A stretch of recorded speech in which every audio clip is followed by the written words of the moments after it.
ఏదైతే బీసీడీ నుంచి బీసీ ఏదైతే ఉందో దానికోసమే పోరాటం చేద్దాం, దానికోసమే ప్రయత్నం చేద్దాం, దానికోసమే రాష్ట్ర చేద్దాం, దానికోసమే ధర్నా చేద్దాం, దానికోసమే వంట వరకు చేద్దాం. ఏ కార్యక్రమం తీసుకోండి పరిగీసి కొట్లాడి రోడ్ల మీకు రానంత వరకు బీసీడీ నుండి బీసీ అనేది సాధించబడదు.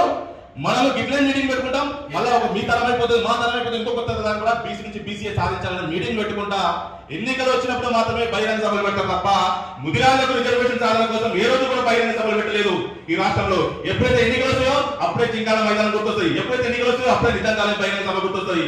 ఎన్నికల కోసం బహిరంగ సభలు కాదు, మనం రోడ్ల మీదకి వచ్చి బరిగేసి కొట్టినప్పుడే ముదిరాజు యొక్క రిజర్వేషన్ సాధించబడుతుంది. కాబట్టి నేను ఇక్కడ పెద్దలందరూ కూడా అన్ని సంఘాలు కూడా విజ్ఞప్తి చేసేది ఏంటంటే మనం బరిగేసి కొట్లాడాలి, రోడ్ల మీదకి రావాలి. పక్క రాష్ట్రం కర్ణాటకలో లింగాయతకు 5% రిజర్వేషన్ ఉంది, వాళ్ళ రాష్ట్ర జనాభా 11% మాత్రమే, అయినప్పటికీ 5% రిజర్వేషన్ ఇచ్చారు. 5% రిజర్వేషన్ మాకు సరిపోతుంది కానీ రోడ్ల మీదకి వచ్చి కొట్లాడితే అక్కడ ఉన్న మైనార్టీల యొక్క 4% రిజర్వేషన్ తీసేసి లింగాయత ఖాళీ చేసారు.